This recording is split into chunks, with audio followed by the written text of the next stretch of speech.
On a holy day of obligation, I went with Margaret up the hill to Mount St. Mary's. The path was rough and little used.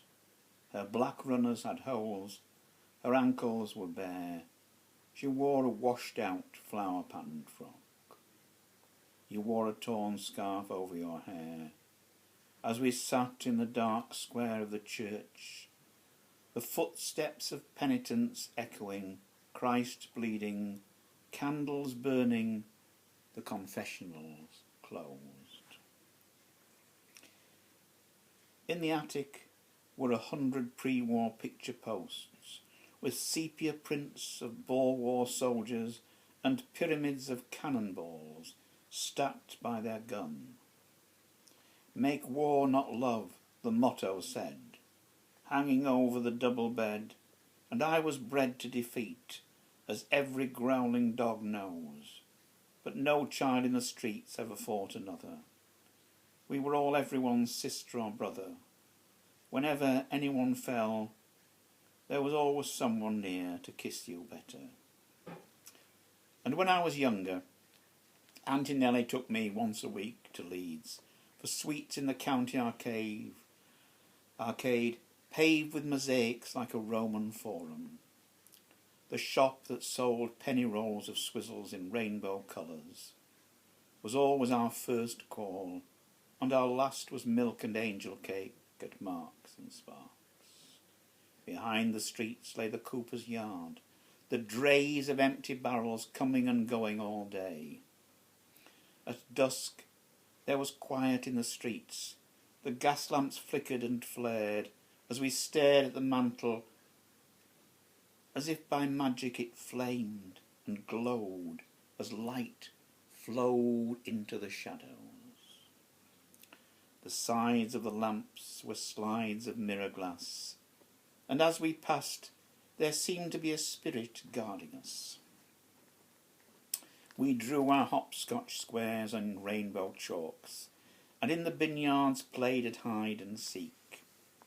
When I found Margaret, I had the right to kiss her. How I miss her 40 years on, too much in love for love, and now our time is gone. Margaret, the streets are weeping at midnight. Over the suspension bridge, the traffic flow is heavy as a hemorrhage. The farmhouse lie buried under 16 feet of stone. Nostrop is gone. Mount St. Mary's boarded up. Why does your image haunt me night and day? Lank February grass, pale lemon straw, the colour of your hair, your voice in dreams. I am here, I am waiting. Margaret, you were waking this February morning, when Leeds is clear and cold. The Valentine's fair is still, the carousel's closed, the great wheel's tip has stopped above the town hall clock. Spencer Place has nothing to say, but remember Bloody Sunday. Bridgefield Place is split in two, cobbles on both sides of the mesh fence, half to a wireworks, half to a cafe. Walk with me by the Aire side, past the dipping pride of swans, and find the path is blocked on every side. Mount St. Mary's, high on the hill, watches over Leeds 9, but it's closed and still, stained glass windows smashed, holes in the roof, the great doors locked, the Virgin weeping. Night has come to Leeds. The carnival is bright with neon lights, outlining every stall and carousel. The Civic Hall is strung with 1,000 bulbs.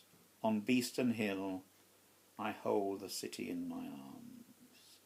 An iridescent car of fire is drawn across the winter sky. From the gates of heaven to Mount St. Mary's, on Beeston Hill a haptic wind raises the ghosts of splayed dead leaves, and light through chandeliers glows in 1,000 shades. Pale carousels in mystic light begin to turn. We take our places for the ride, and you are 10 and I am 12. Your hair is blown and blown again. The bridge over the Aire should have had a portcullis and a toll gate at Cross Green to keep safe all in between. In the world that space is the only one secure for me, the only heaven that will ever be in life and art and memory.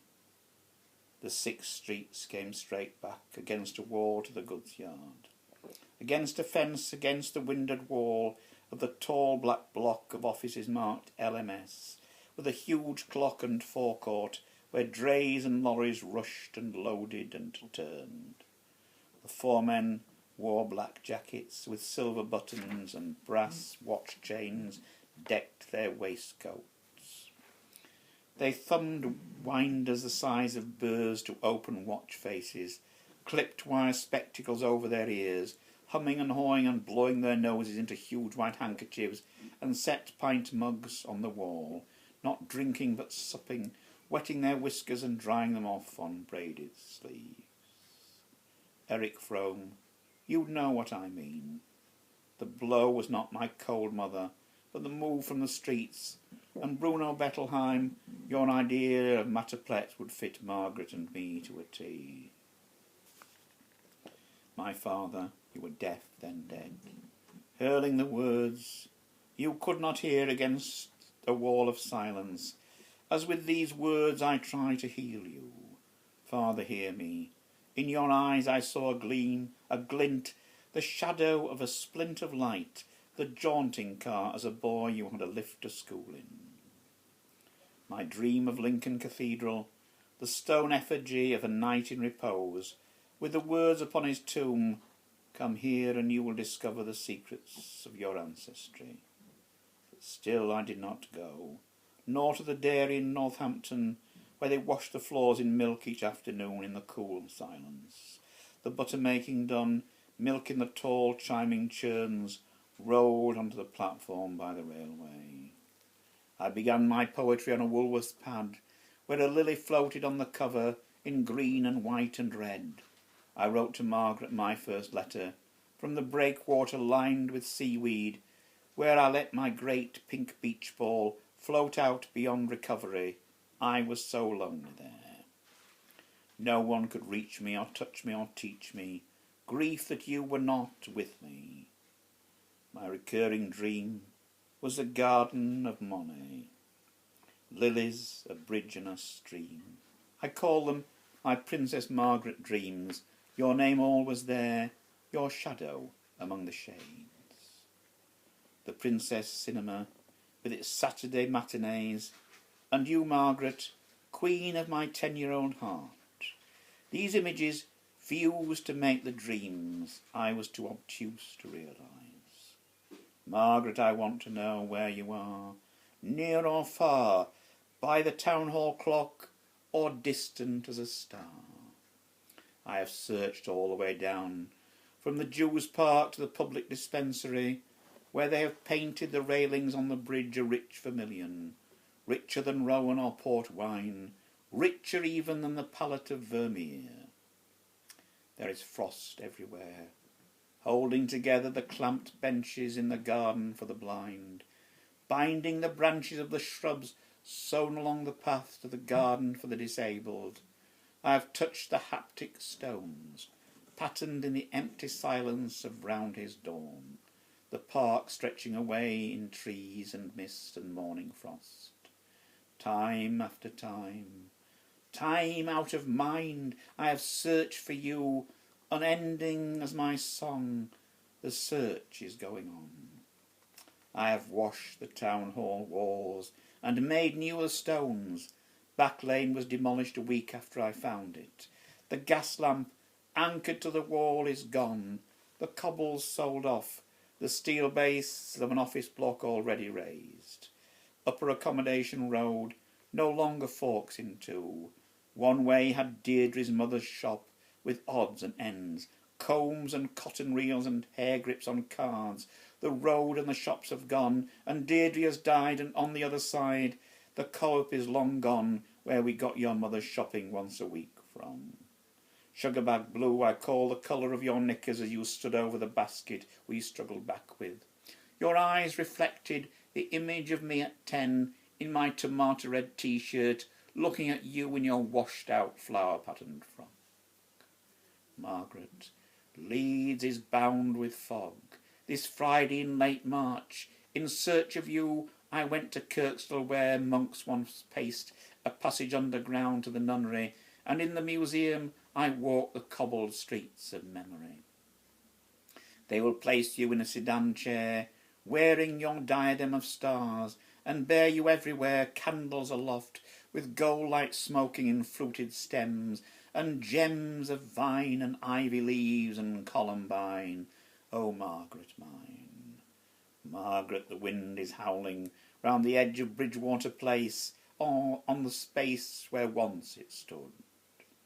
After 40 years I remember the first kiss I gave you, and most that you did not turn away, or flinch or make conditions about any kisses to follow, but took my kiss simply as a gift.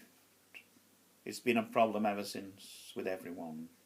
No one else was so simple, always wanting more or less than I could give, when all there was to follow was more of the same. But this is not meant as a treatise on the epistemology of kissing, but more its metaphysics, so sadly lacking.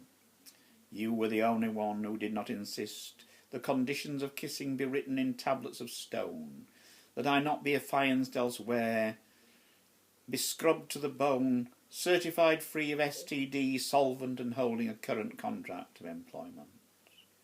Margaret, I realise you had only yourself to offer, not a career prospect, mortgage partnership, or prenuptial agreement. Just your 10-year-old self, wearing a washed-out flower-patterned frock, navy blue knickers and black laceless runners. Equally, poets at 54 don't have that much going for them. White hair and beard and bags under my eyes. With some surprise I can still make love with passion. I guess you'd be a single parent, like your mam in a Seacroft tower block, with lifts that don't work and graffiti the nearest thing to poetry, and close to your grown-up daughter and her kids over on Winmore. Arriving like that, I must have given you a shock. Of course you remembered me, but time's gone by. And why, after all, etc. But I said to forget it, my visit instead of a letter, bringing out of the blue reams of poetry about you, who never knew what became of me with my stories and dreams. We sat and smoked through the evening, with no telephone to interrupt, just the wind wailing round Seacroft Towers. Your ex-brother-in-law's ex-wife called round with a book. We told her to sling a hook, and we sat on the worn couch, counting the years with their bits of luck. At midnight you said I'd have to stay. Night buses don't run any more anyway. And you didn't give me a funny look, or make anything out of anything. You just took off your top and asked me to unhook your bra, letting everything else fall to the floor. 40 years went out of the window on the 23rd floor of Seacroft Tower.